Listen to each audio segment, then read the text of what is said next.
The air in the acclimation chamber was a testament to absence. It did not smell of recycled oxygen or the faint metallic tang of the Directorate's central filtration systems. It smelled of nothing. A perfect, sterile void designed to receive an artificial memory, a scent that would become his skin, his identity, his lie. Elian stood before the mirrored wall, his reflection a sharp, clinical study in grey. Grey tunic, grey trousers, grey eyes that held the flat, placid surface of a man who had successfully excised emotion from his operational matrix. He was an analyst, designation Beta 734.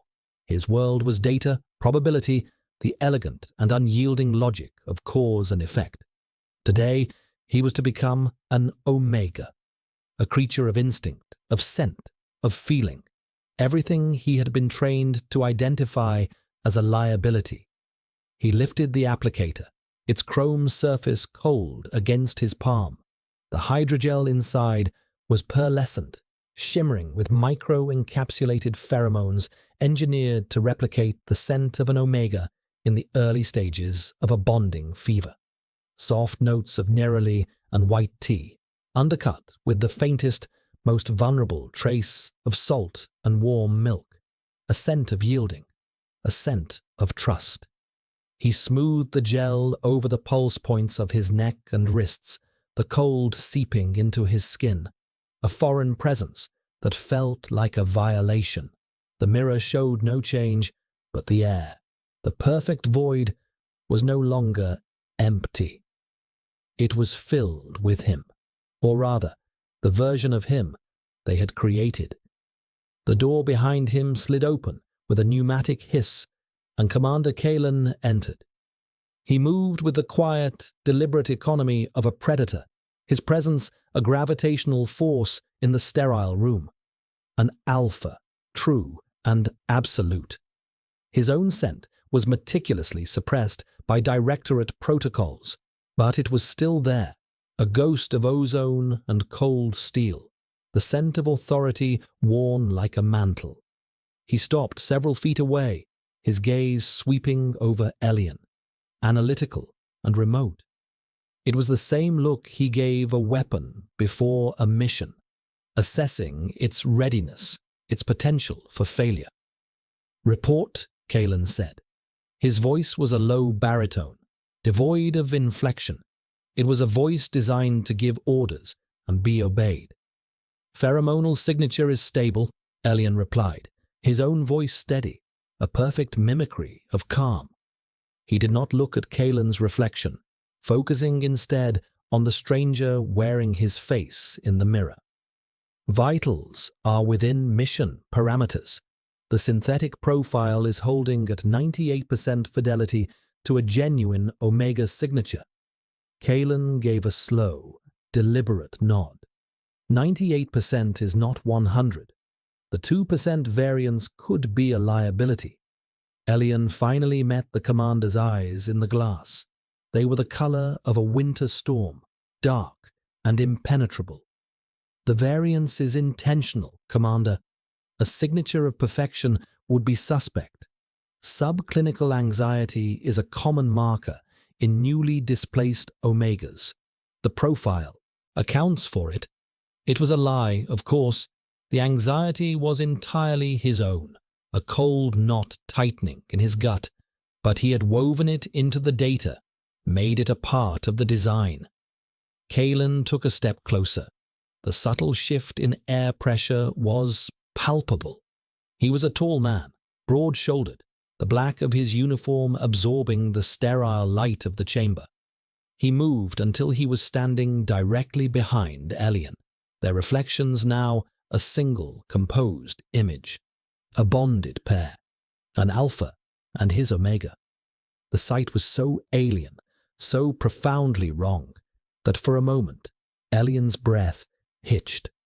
Kalen's hand came up, not to touch him, but to hover a mere centimeter from his neck, near the pulse point where the gel was most concentrated. He was assessing the scent, the lie. The silence stretched, thick and heavy. Elian could feel the warmth radiating from the commander's palm, a stark contrast to the synthetic cold of the pheromones. He forced his body to remain still, to not flinch away from the proximity, from the sheer overwhelming presence of the alpha. "Acceptable," Kalen stated, his voice unchanged. He lowered his hand. "Director Valerius is waiting." He turned and walked away, his footsteps silent on the polished floor. He did not look back. Elian watched him go, his own reflection staring back at him, smelling of a sweet, desperate lie. He was not an asset. He was not an experiment. He was a weapon, cloaked in the scent of surrender, and aimed at the heart of a world that believed in the very things his own had tried to eradicate. The finality of it settled over him, cold and absolute. The mission was engaged. The pretense was now his reality. The transition from the sterile, pressurized environment of the Directorate transport to the open air of the Haven was a sensory assault. The air was thick, heavy with the scent of damp earth, wet stone, and the complex, overlapping musk of hundreds of living beings who did not suppress their natures. It was chaotic. It was organic. To Elian, it felt like drowning. His training screamed at him to filter, to analyze, to categorize the flood of input into manageable data streams. But his body, his primitive beta senses, were simply overwhelmed. He could smell wood smoke and roasting grains, the sharp tang of fermentation, and beneath it all, the raw, unshielded sense of alphas, betas, and omegas living in close, unguarded proximity. It was the smell of life, unfiltered and raw, and it made the back of his teeth ache. Kalen stood beside him, a pillar of calm in the swirling chaos. His body was positioned slightly in front of Elian's, a subtle but unmistakable gesture of protection. It was part of the act, a piece of meticulously rehearsed choreography, but it felt terrifyingly real. He was the shield. Elian was the vulnerable creature he was shielding. The lie had taken physical form.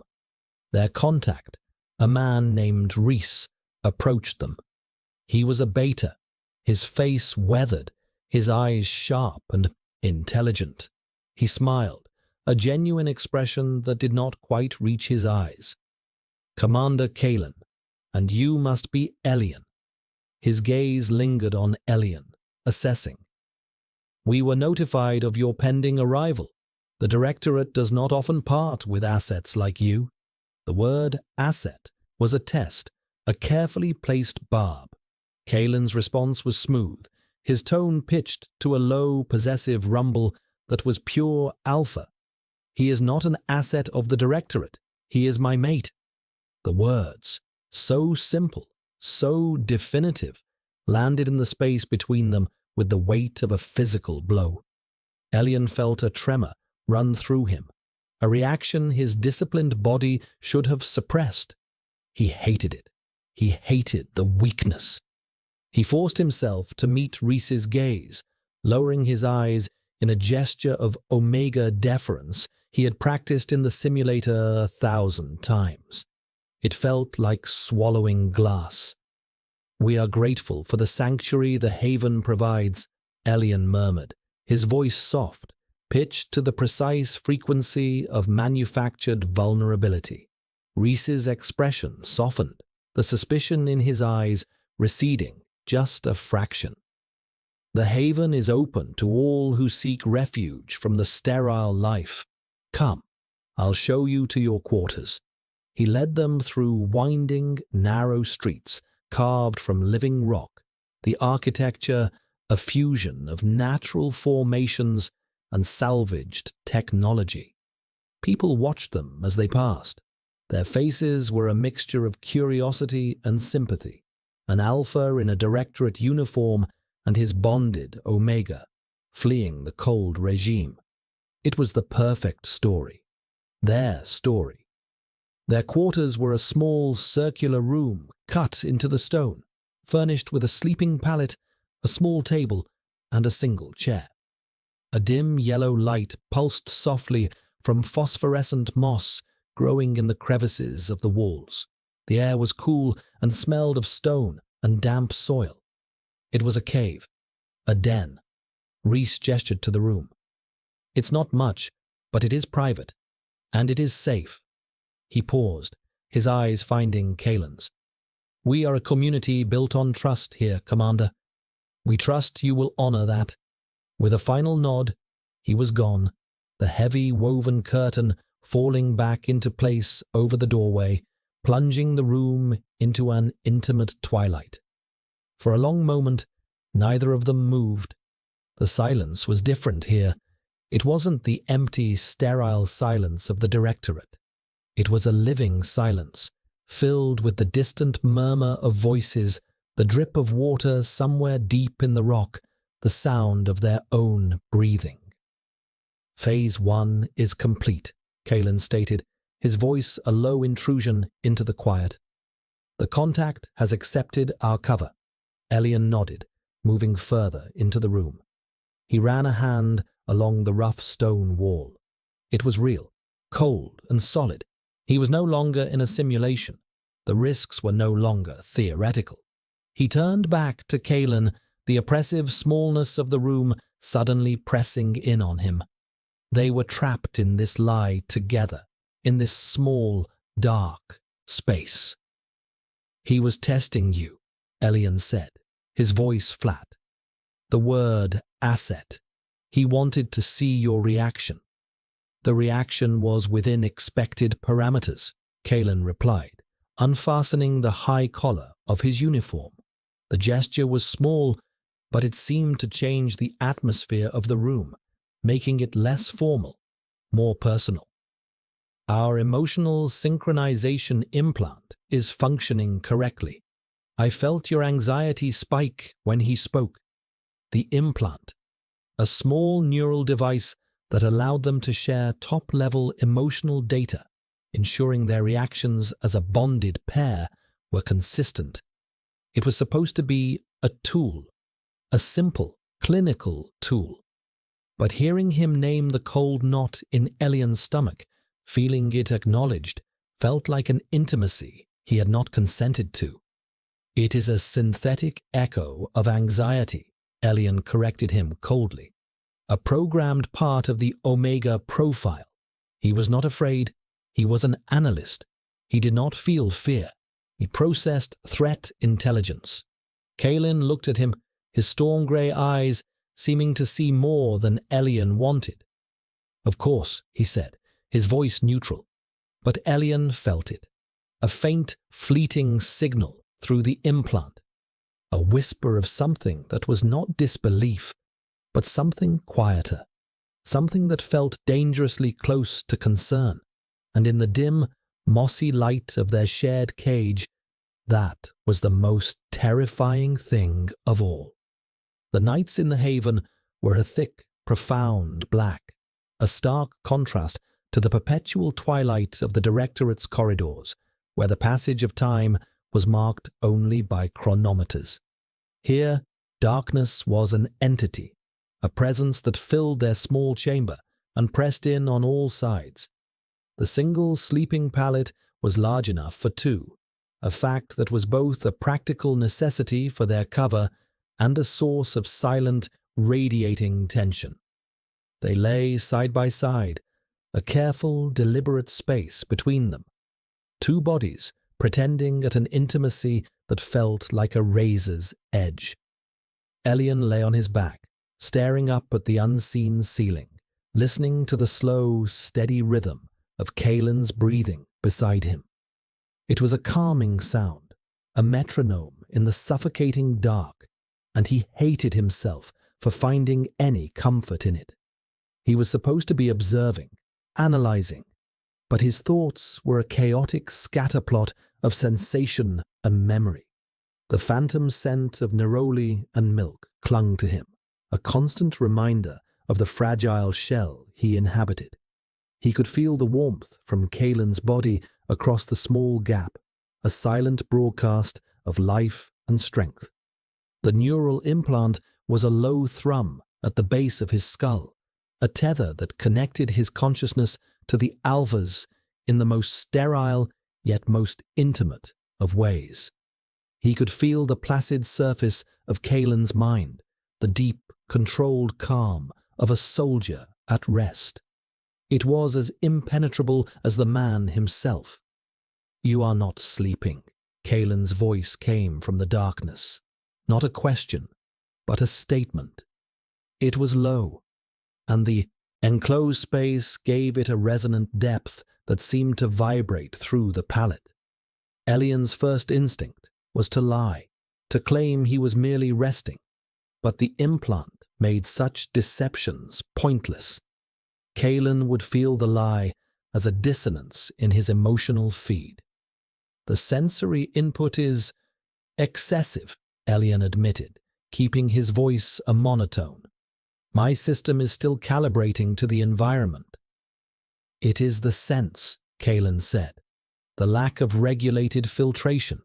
It is disorienting for anyone accustomed to the directorate. For anyone." The words were a small offering of neutrality, a way to frame Elian's distress as a universal experience rather than a personal failing. It was a calculated, tactical kindness, but it landed with an unexpected warmth in the cold space of Elian's chest.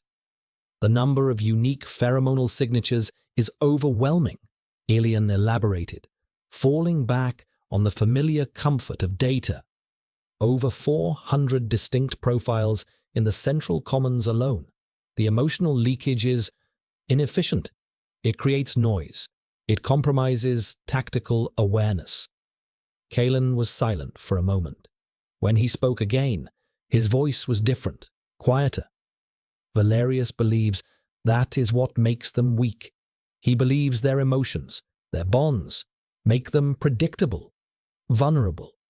Director Valerius, the architect of this mission, the architect of their lives." His name in the darkness felt like a cold draft. Elian thought of the director's office, a place of absolute silence and polished chrome, where the only scent was the sterile tang of ozone from the data servers. Valerius saw the universe as a grand equation to be solved, and people, with their messy, illogical feelings, were the unruly variables he sought to eliminate. "The director's hypothesis is the foundation of this mission," Elian stated, the words sounding hollow and rehearsed. "We are here to confirm their vulnerability." "And are they vulnerable?" Kalen asked. The question was not on their list of mission objectives. It was not a request for data. It was something else. Elian thought of the faces he had seen in the haven, the way a mother had nuzzled her child's neck, sharing a scent in a gesture of pure, unthinking love. The way two alphas had clasped hands, their expressions fierce with loyalty. The quiet dignity of an elderly Omega tending a garden of bioluminescent fungi. "Their social cohesion is strong," Elian said carefully. "Their bonds create a resilient social structure. It is a different kind of strength, not as efficient as the directorate's hierarchy, but perhaps more durable." Another silence stretched between them. Elian could feel a shift in the emotional data feed from Kalen, a subtle flicker of something he couldn't immediately categorize. It wasn't agreement or disagreement. It was contemplation. "You should rest, Elian," Kalen said, his voice returning to its usual command tone, but the edge was softer now. "Your cortisol levels are elevated. It will compromise your performance." Elian closed his eyes, the order a strange kind of comfort. He focused on the sound of Kalen's breathing, letting the steady rhythm anchor him. He was an analyst. Kalen was his commanding officer. This was a mission. But as he drifted towards a restless sleep, he felt a phantom warmth, as if a hand had reached across the divide to rest on his shoulder. It wasn't real, just a ghost on the neural link, a stray signal of Kalen's placid, protective calm bleeding into his own frayed anxiety. A glitch in the system. It had to be a glitch. Days bled into one another, each a careful performance of their shared lie. The haven's rhythms became their own. Mornings were spent in the communal hydroponics gardens, the air thick with the smell of damp soil and green, growing things. Ilian, who had only ever touched sterile data screens, found himself with dirt beneath his fingernails, tending to strange, glowing flora. Kalen worked alongside him, his powerful frame moving with an unexpected grace as he repaired irrigation conduits or hoisted heavy sacks of nutrients. They spoke little, but their movements became a synchronized dance. Elian would reach for a tool, and Kalen's hand would already be there, offering it to him. Kalen would turn, and Elian would be ready with a cleansing cloth. They were a team. They were a unit. They looked like a bonded pair. The performance was becoming effortless. Too effortless. One afternoon, a sudden downpour sent everyone running for cover. It was not the recycled, purified water of the Directorate's atmospheric processors, but real rain, cold and wild. They were caught near the edge of the central commons, and Kalen, without a word, pulled Elian under the dripping eaves of a market stall. The space was tight, forcing them close. Rainwater streamed from Kalen's dark hair, tracing paths down his temples. A single drop clung to the sharp line of his jaw. Elian found himself staring at it, mesmerized by the simple physical reality of it. In the Directorate, such imperfections were immediately corrected by environmental controls. Here, they were just part of things. The neural implant fizzed with a low-level static of shared sensation, the cold of the rain, the sudden humidity, the smell of wet earth. But beneath it, Elian felt a tremor of something else from Kalen. It wasn't annoyance or impatience. It was a deep, resonant calm, an almost primal sense of contentment. The alpha was not bothered by the storm.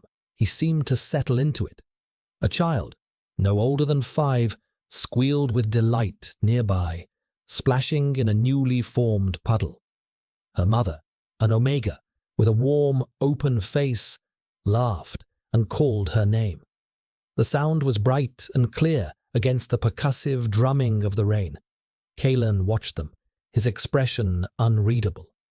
Elian felt a memory surface, unbidden, a flicker from his own past, a ghost of a life before the Directorate's creche.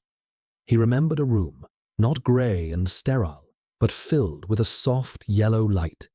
He remembered a scent, not synthetic neroli, but something warm and real, the scent of vanilla and clean linen. He remembered a voice humming a low, gentle song. It was a memory fragment, corrupted data he had been trained to purge, an emotional artifact of a bond that had been severed when he was taken for training. He had not thought of it in years.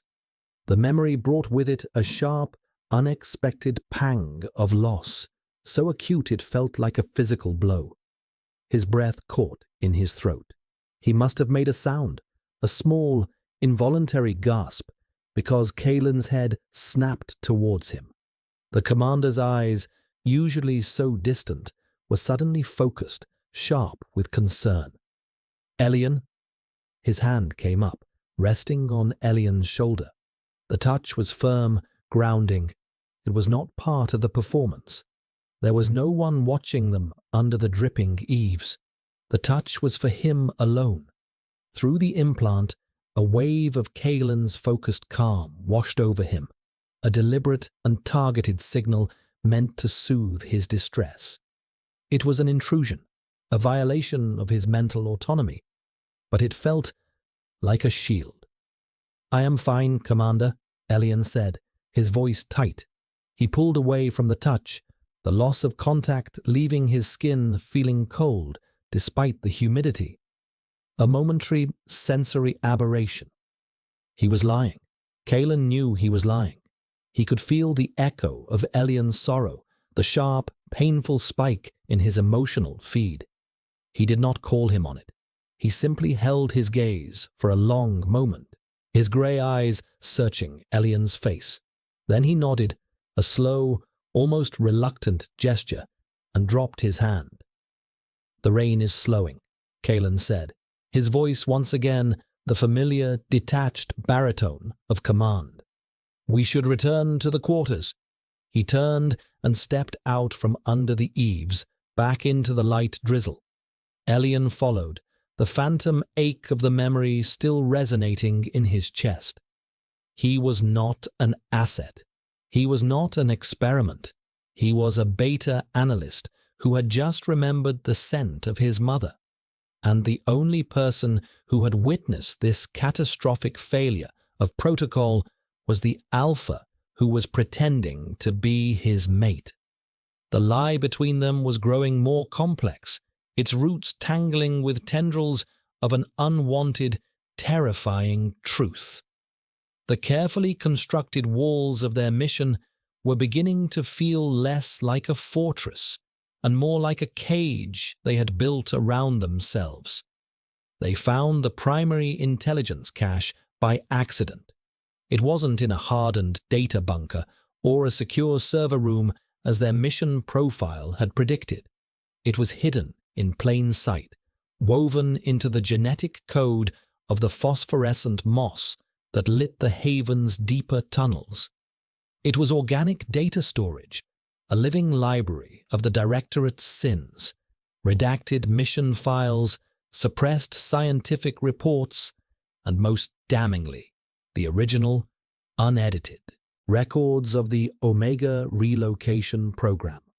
The program that had, 2 generations ago, systematically separated Omega children from their families to be raised in sterile state facilities, all under the guise of protecting a valuable biological resource. The program that had created the very conditions the Directorate now claimed to be saving its citizens from. The data was a quiet, glowing testament to a foundational lie. Elian worked for hours in the dim, pulsing light of the moss cavern, his datapad synced to the living network. His fingers flew across the holographic interface, his mind finally back in its element, sifting, collating, and encrypting the vast streams of information. This was his purpose. This was his function. Kalen stood guard at the entrance to the cavern, a silent, imposing silhouette against the faint light of the main corridor. He was a perfect sentinel, his senses alert, his posture radiating a lethal stillness. But through the neural link, Elian could feel the turmoil beneath the calm surface. He could feel Kalen's disciplined mind processing the same horrific data, the cold, clinical language of the reports detailing acts of calculated cruelty. He felt the Alpha's growing disgust, a cold, slow-burning anger that was far more terrifying than any explosive rage. They had believed they were agents of order, bringing stability to a chaotic world. The glowing moss told them they were the instruments of a monstrous deception. The revelation settled between them, a shared, unspoken horror.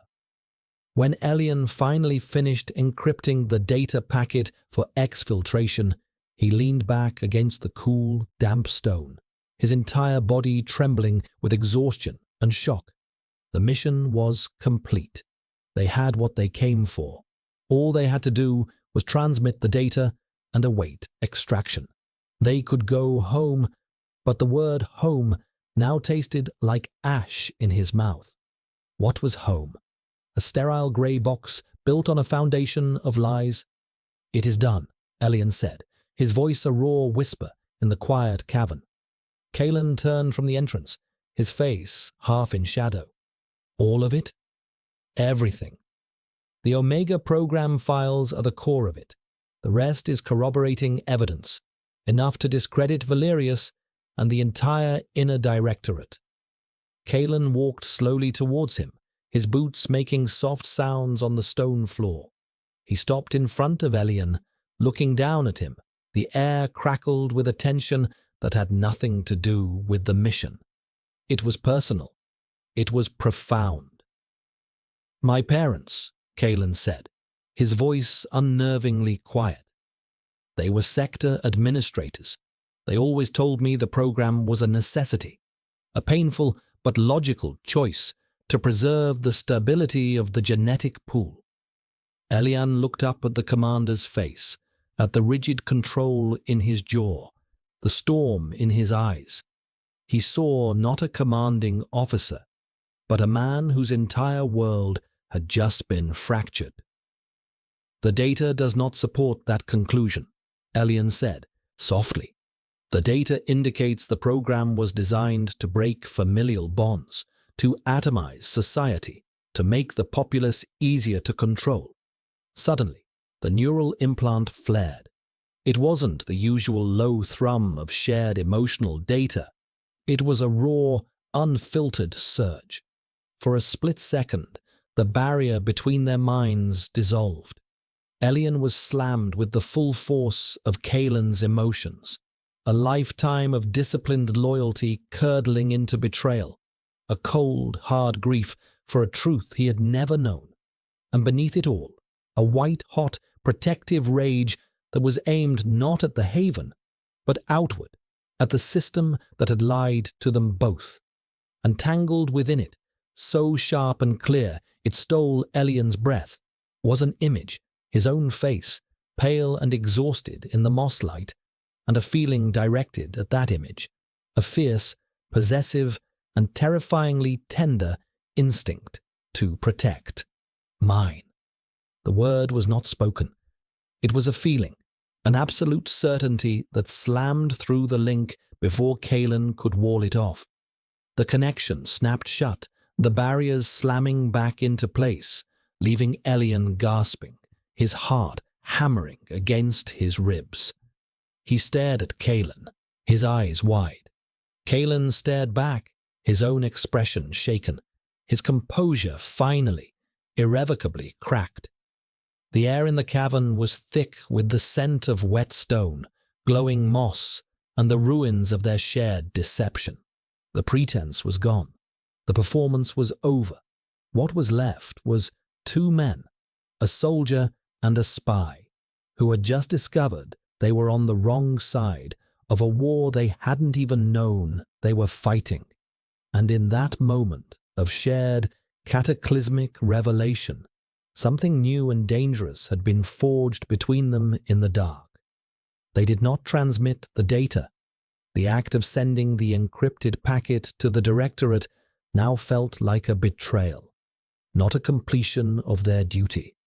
They returned to their small stone chamber and sat in silence as the Haven slept around them. The single pallet, the table, the chair, the simple objects of their shared deception now seemed like artifacts from another lifetime.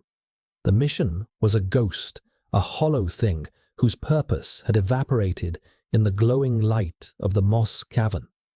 All that remained was the aftermath, the quiet hum of the neural link, and the suffocating weight of what had passed between them.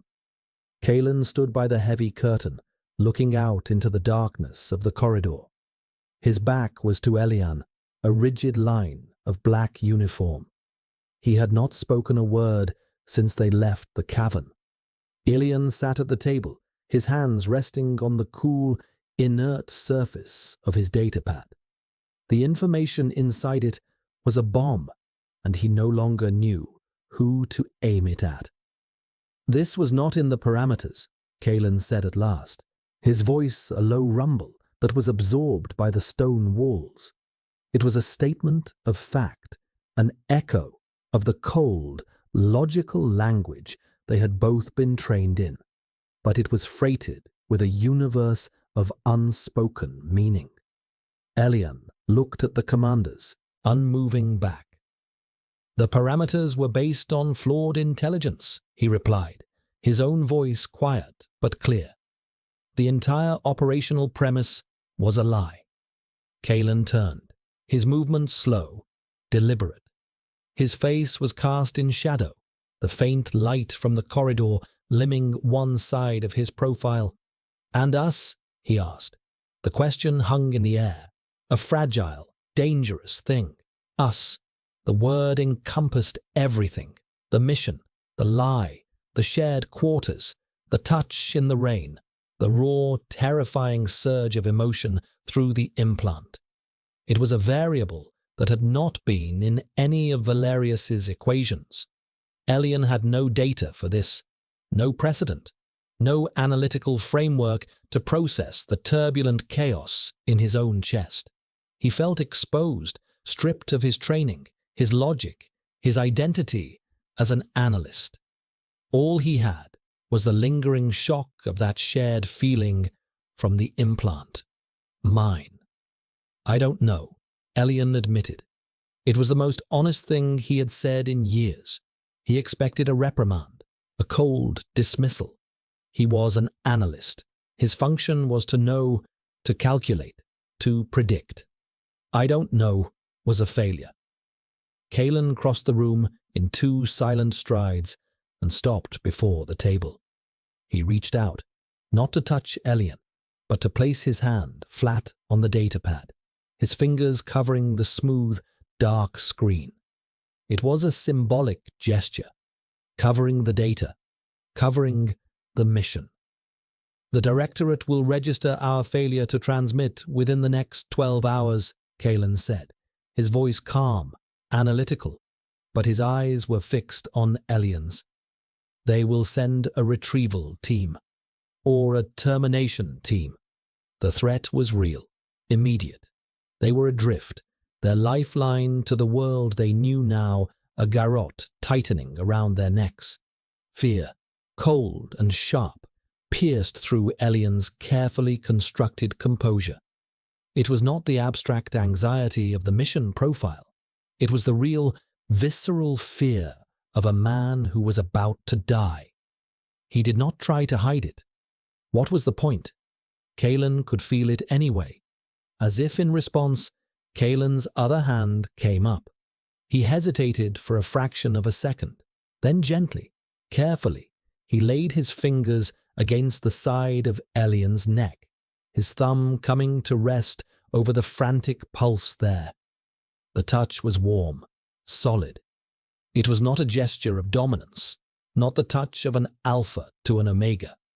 It was the touch of a man comforting another. "I will not let them harm you, Elian," Kalen said, his voice low and imbued with an utter, unshakable certainty. It was not a promise made by a commander to his subordinate. It was a vow. The synthetic scent of neroli and milk was a ghost between them, a lie that had somehow, impossibly, given birth to a terrifying truth. In the quiet darkness of their stone room, surrounded by enemies on all sides, the analyst and the soldier made a silent choice. They abandoned the mission. They abandoned the Directorate. They chose the US that had no parameters, no logic, no place in the world they had been made for. And as Elian leaned infinitesimally into the commander's touch, he felt the first fragile tremor of a feeling he had no data for at all. It might have been trust. It might have been hope. The call came not 12 hours later, but 6. A priority communique routed through a secure channel on Elian's datapad. The encryption was Directorate grade, but it felt flimsy now, a brittle shell against the weight of their new reality. Kalen stood behind him as he accepted the transmission. The face that materialized in the holographic display was that of Director Valerius. He looked exactly as he always did, ageless, his features composed in an expression of mild, intellectual curiosity. His office was a void of white and chrome behind him. There was no preamble, no greeting. "Commander," Valerius began, his voice a smooth, synthesized calm that scraped against Elian's nerves. "You are 3 hours past your scheduled transmission window. Report your status." Kalen's hand came to rest on Elian's shoulder, a silent message of solidarity. "We encountered unforeseen complexities, Director," Kalen said, his voice perfectly level. "The intelligence is secure, but the environment is more volatile than projected." "Unforeseen complexities are merely untested variables," Valerius replied, a faint, condescending smile touching his lips. "I have reviewed your biometric and emotional synchronization data for the duration of the mission. There are anomalies. The analyst's cortisol levels have remained consistently elevated, and your own protective responses have exceeded simulation parameters by a statistically significant margin. It seems your performance as a bonded pair has been remarkably convincing." The director's words were a cold, clinical dissection of their every shared moment. He had been watching, not just their actions, but their feelings, the raw data of their burgeoning connection. Elian felt a wave of nausea. They were not just soldiers in the field, they were rats in a maze, and Valerius was the scientist, observing their reactions with dispassionate interest. "The cover required a deep level of immersion," Kalen stated, his voice like ice. Valerius's smile widened slightly. "Indeed, so deep in fact that you have failed to report. This suggests one of two possibilities. Either you have been compromised or you have chosen to disobey a direct order. Which is it, Commander?" The question was a scalpel, designed to sever Kalen's loyalty. Choose the system, or choose the man beside you. Kalen's grip on Elian's shoulder tightened fractionally. "The intelligence we have gathered changes the nature of the mission, Director. It implicates the inner directorate in systemic crimes against its own populace."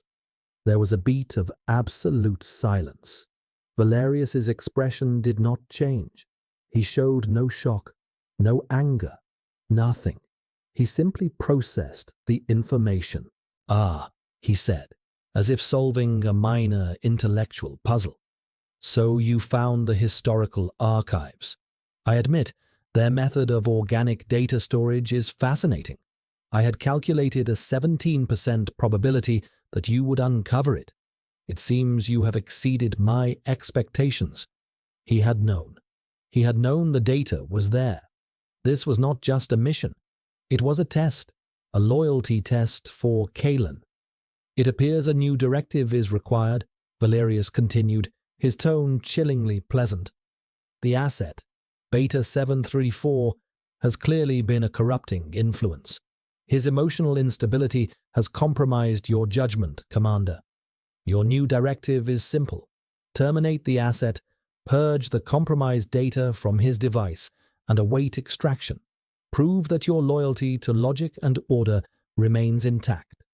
The order was absolute, an equation with only one solution. Terminate the asset. Elian felt the blood drain from his face. He was not Elian. He was Beta 734, an asset to be liquidated. He was a flaw in the system, and Valerius had just ordered him erased. He looked from the director's cold, smiling face to Kalen's reflection in the dark screen of the datapad. He saw the rigid set of the commander's jaw, the fury simmering in the depths of his storm-grey eyes. This was the moment of truth, the breaking point. Kalen's voice, when he spoke, was preternaturally calm.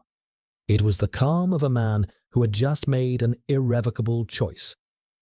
"There is no asset here, Director," Kalen said softly. "There is only Elian, and your order is denied." He reached forward, and with a single, decisive movement, ended the transmission. The hologram of Valerius dissolved, plunging the room back into the dim, mossy light. The silence that followed was the most profound Elian had ever experienced. It was the silence of a world burning down.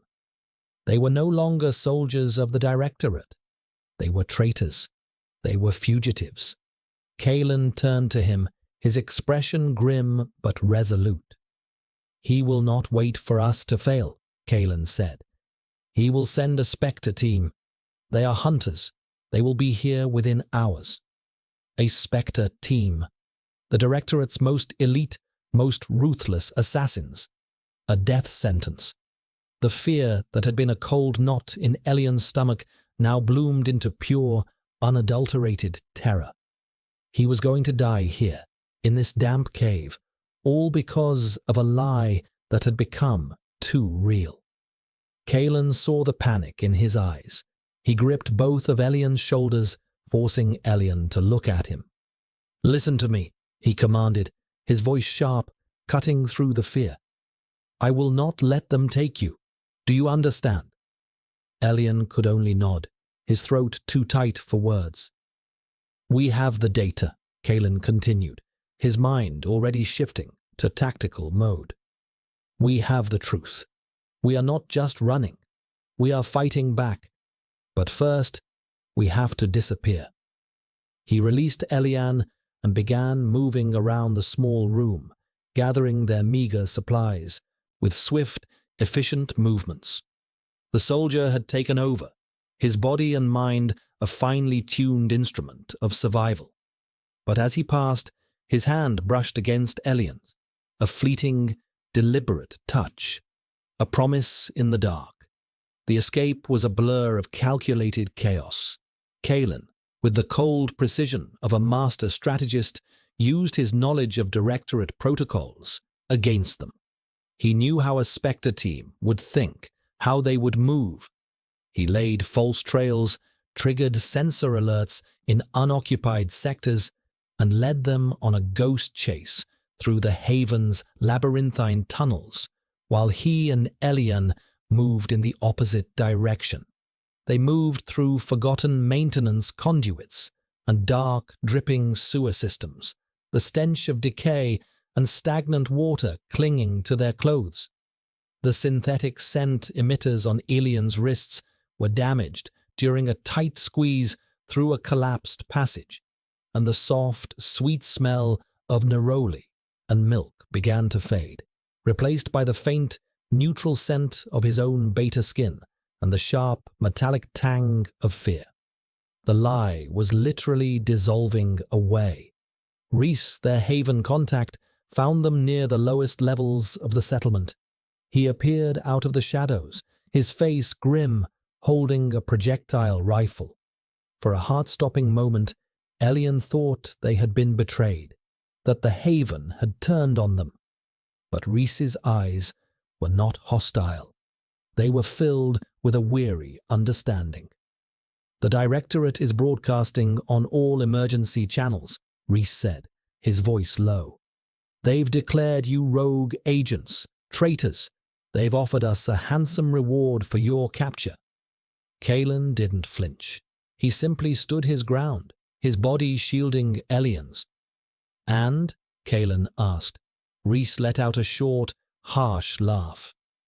"And we told them to go sterilize themselves. The Directorate is no friend of ours. Whatever you did to piss them off this badly, you must have done something right." He gestured with the rifle down a dark, narrow tunnel. "There's an old geothermal vent system at the bottom of this shaft. It leads out to the surface, miles from here, in the middle of the wastes. It's not a pleasant journey, but they won't follow you there. They think it's unstable." He offered Kalen a small, dense pack. "Water, nutrient paste, a med kit. It's all we can spare." Kalen took the pack, his eyes meeting Reese's in a moment of silent, grudging respect. "Why?" Kalen asked. Reese's gaze flickered to Elian, to the way Kalen stood protectively in front of him. Because I know what it looks like when someone is protecting their own, he said. The Directorate doesn't understand that. That's why they'll lose. Now go, before your luck runs out. The journey through the vent system was a claustrophobic nightmare. The air was hot and thick with the smell of sulfur, the rock walls vibrating with the pressure of the geothermal activity deep below. They moved in near total darkness, guided only by the faint glow of Kalen's chronometer and the warmth of his hand, which never left Elian's. The touch was their only anchor in the suffocating black. It was during a brief rest in a slightly wider section of the tunnel that Elian's composure finally shattered. The terror, the adrenaline, the crushing weight of the past few days, it all came crashing down. He slid down the rock wall, pulling his knees to his chest, and began to shake uncontrollably. The disciplined analyst was gone, replaced by a terrified man at the end of his rope. I can't, he whispered, the words ragged. I am not a field agent. I am not a soldier. I am a liability.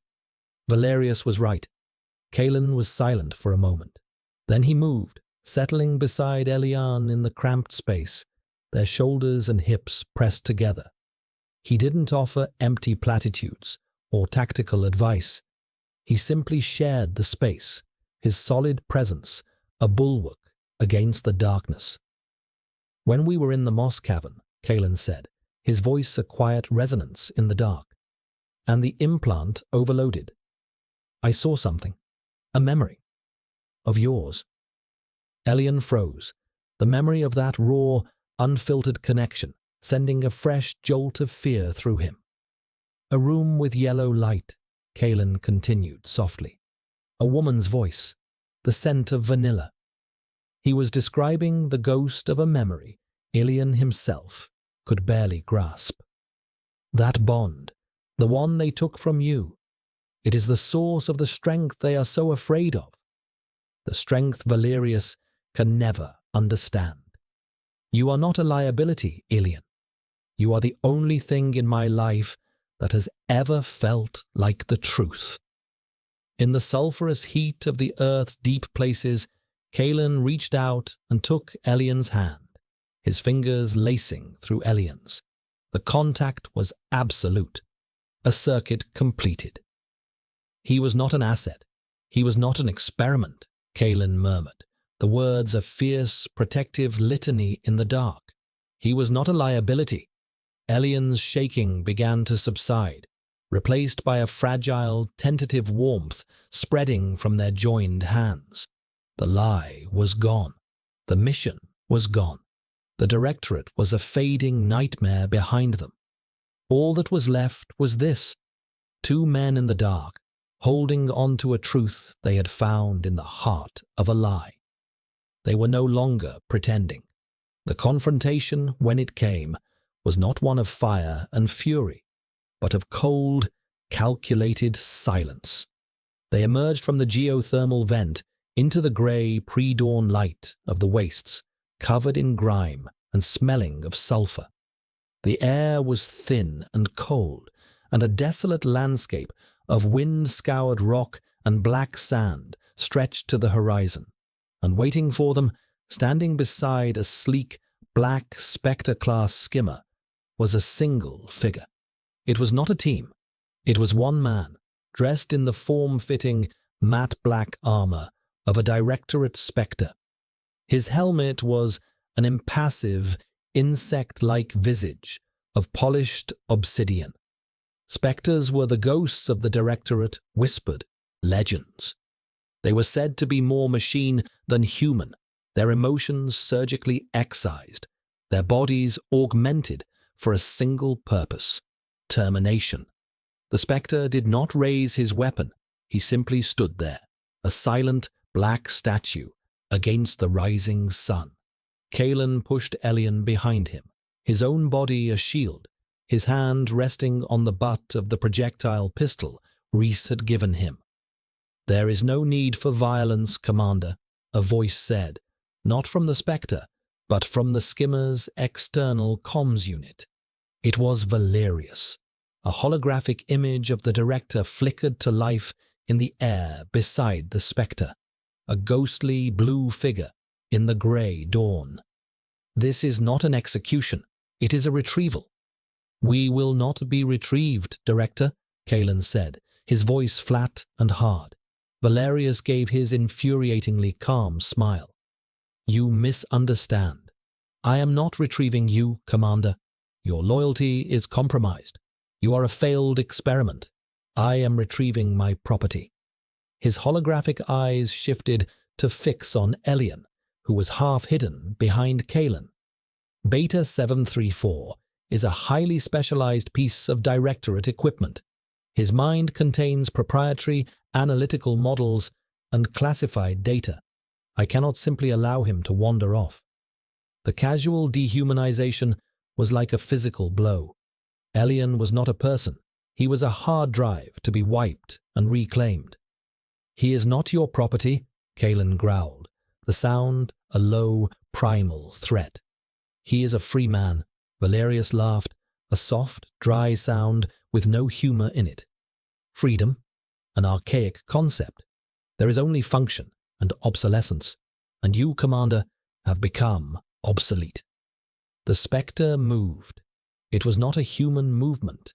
It was a blur of speed, a flicker of black motion that was almost too fast for the eye to follow. He was not aiming for Kalen.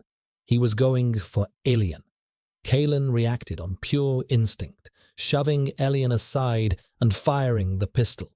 The projectile sparked off the spectre's armor, doing nothing. The spectre's hand, clad in a black gauntlet, lashed out, and Kalen cried out in pain as the pistol was torn from his grasp, his wrist bending at an unnatural angle. The spectre was on him, a whirlwind of silent, efficient violence. Kalen was strong, a master of combat, but the spectre was something else entirely. He was faster, stronger, relentless. While Kalen fought a desperate, losing battle, Valerius's hologram watched with detached interest. "You see, analyst," Valerius said, his voice directed at Elian. "Emotion is a liability. The commander's attachment to you has made him predictable. His instinct to protect you is a flaw in his programming, a flaw my spectre does not share." Elian stood frozen, his mind racing. Valerius was right.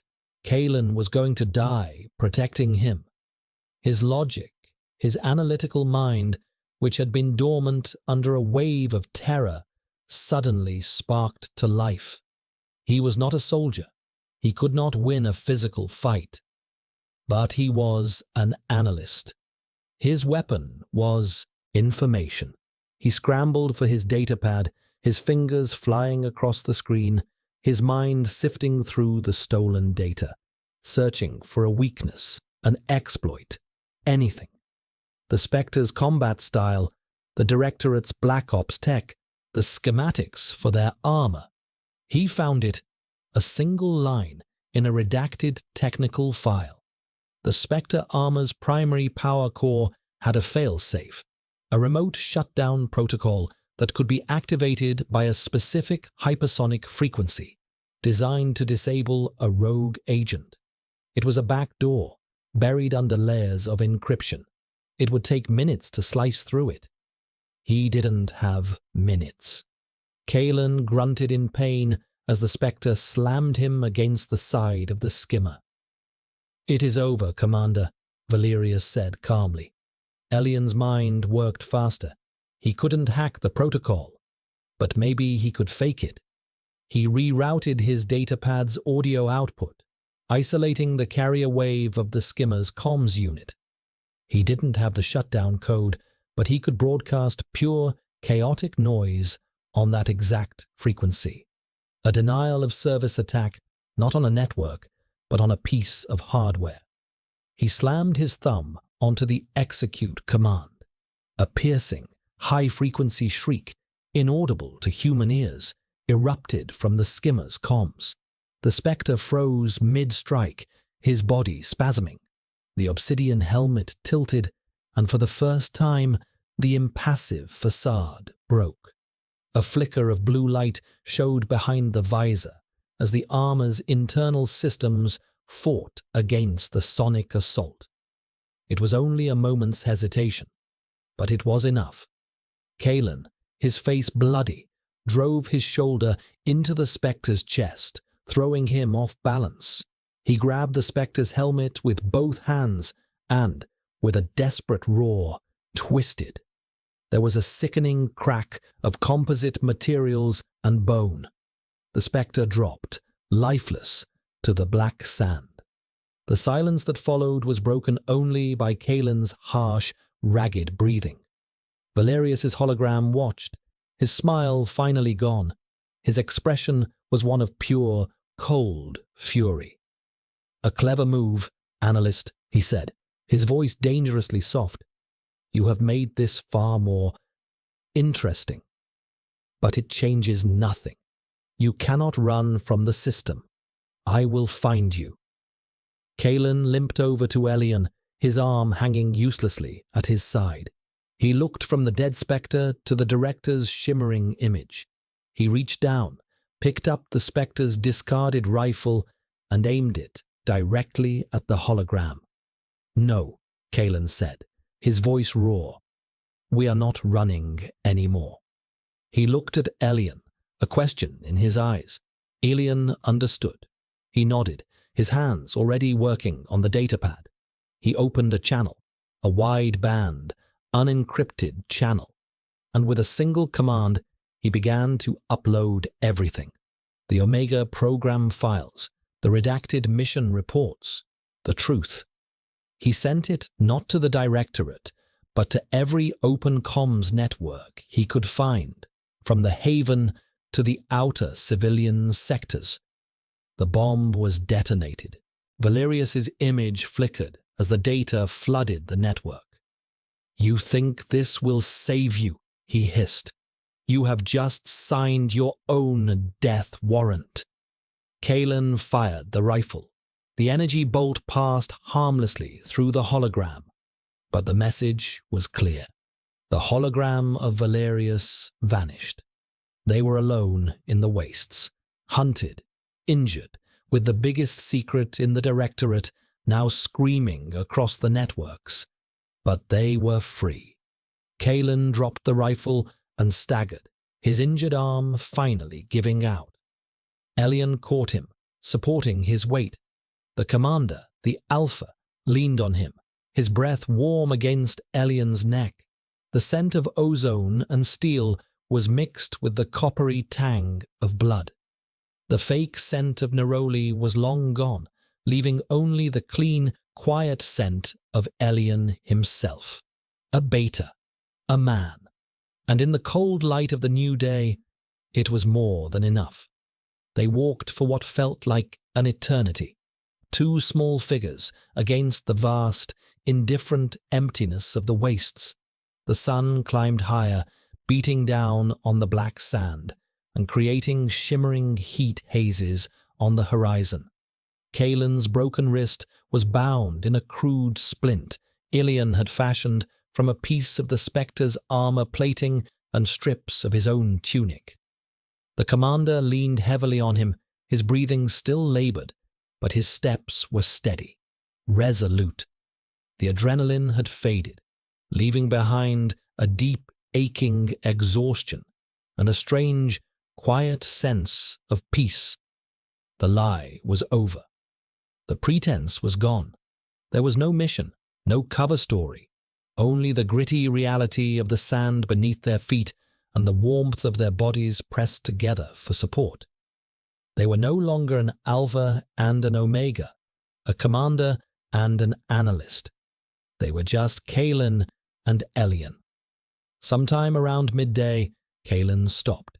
He gently disengaged himself from Elian's support and sank to his knees in the sand, his head bowed. Elian watched him, a knot of concern tightening in his chest. "Kalen?"